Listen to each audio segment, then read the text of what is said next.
Assalamualaikum warahmatullahi wabarakatuh. Perkenalkan, nama saya Salmatul Saidah. Di sini saya akan menjelaskan tentang apa itu enkapsulasi dan abstraksi.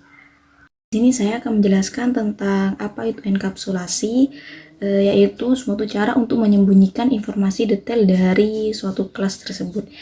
Jadi tujuan dari enkapsulasi ini untuk menjaga keamanan dari suatu kelas tersebut dan informasi detail tersebut tidak diketahui oleh orang lain. Enkapsulasi itu dibagi menjadi dua. Yang pertama, information heading dan interface to access data. Jadi di sini saya akan menjelaskan satu persatu tentang information heading itu apa, interface to access data itu apa.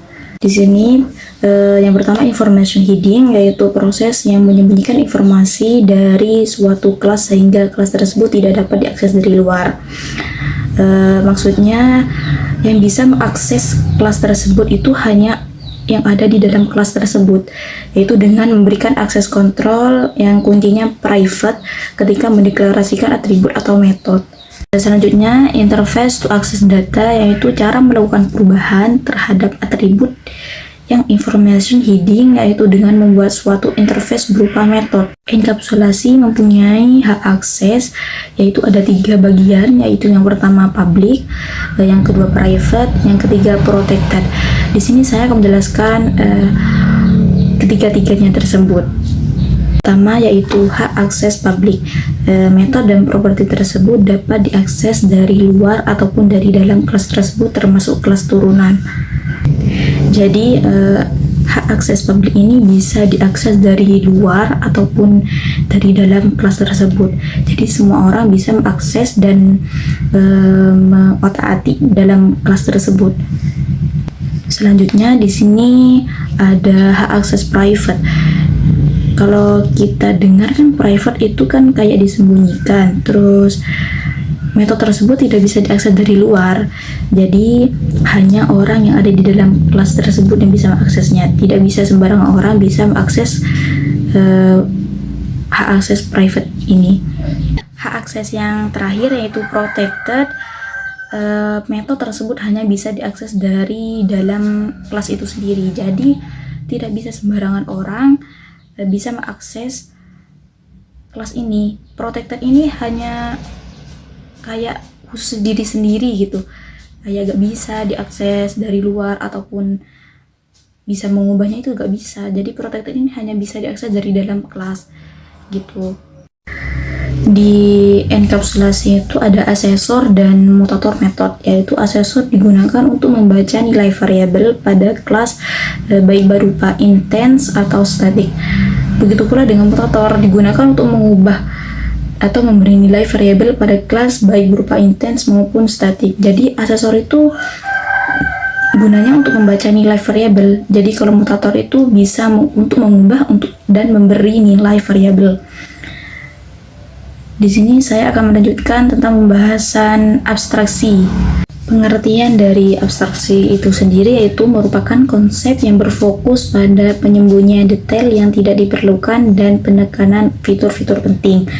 Jadi tujuan abstraksi itu menyembunyikan detail yang tidak diperlukan dari pengguna dan membantu mengurangi kerumitan dan upaya pemrograman. Selanjutnya, jenis abstraksi itu ada 2, yaitu abstraksi data dan abstraksi proses. Yang pertama, abstraksi data, yaitu merupakan bentuk abstraksi yang paling sederhana. Jadi saat bekerja dengan OOPS, terutama bekerja dengan manipulasi dan menangani proyek yang kompleks. Jadi objek ini mempresentasikan sejumlah data, tetapi karakteristik atau struktur data tersebut sebenarnya tersembunyi dari katakanlah saya butuh kopi hazelnut spesial kali ini. Jadi untungnya ada jenis bubuk kopi atau biji kopi olahan baru yang mengandung hazelnut. Jadi saya bisa langsung menambahkan biji kopi hazelnut dan mesin kopi akan memperlakukan seperti biji kopi biasa lainnya. Dalam hal ini biji kopi hazelnut itu sendiri merupakan abstraksi dari data asli. Jadi biji kopi mentah, saya bisa langsung menggunakan biji kopi hazelnut tanpa perlu khawatir tentang bagaimana biji kopi asli dibuat untuk menambah rasa hazelnut ke dalamnya. Jadi oleh karena itu abstraksi data mengacu pada penyembunyian entitas data asli melalui struktur data yang dapat bekerja secara internal melalui entitas data tersembunyi. Jadi sebagai programmer kita tidak perlu mengetahui apa entitas dan yang mendasarinya, bagaimana tampilannya gitu. Yang kedua yaitu abstraksi proses. Jika abstraksi data bekerja dengan data, jadi abstraksi proses melalui pekerjaan yang sama tetapi dengan proses. Dalam abstraksi proses, detail implementasi yang mendasari suatu proses disembunyikan. Jadi bekerja dengan proses yang diabstraksikan yang di balik layar menggunakan proses tersembunyi untuk menjalankan suatu tindakan. Jadi contohnya kopi.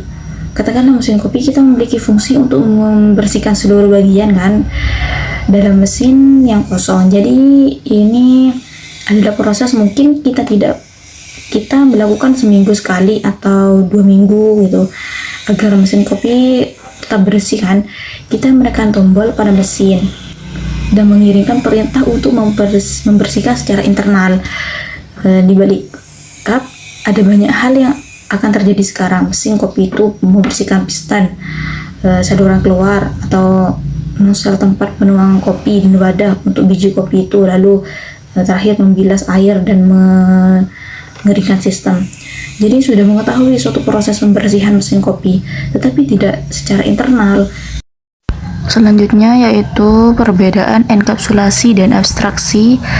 Jadi intinya perbedaan dari abstraksi dan enkapsulasi itu, kalau abstraksi itu kan berfokus pada apa yang dilakukan objek. Kalau enkapsulasinya itu berfokus pada bagaimana objek melakukannya. Contohnya abstraksi dulu, contoh mobil.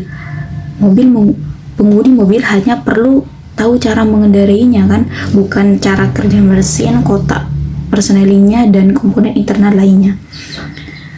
Kalau enkapsulasi itu contohnya itu sebuah bank ya, dapat dianggap sebagai kelas yang sepenuhnya terenkapsulasi yang menyediakan akses kepada nasabah melalui berbagai metode pengambilan atau penentu. Sisa data di dalam bank disembunyikan untuk melindungi dari dunia luar. Jadi gak sembarangan orang tahu apa yang ada di dalam informasi yang ada di dalam bank tersebut. Jadi kalau enkapsulasi itu kayak lebih keamanannya gitu. Intinya kalau enkapsulasi itu lebih menggunakan akses private karena tidak sembarangan orang bisa mengotak-atik yang ada di dalam kelas tersebut. Sekian dari presentasi saya. Jika ada kesalahan mohon dimaafkan. Wassalamualaikum warahmatullahi wabarakatuh.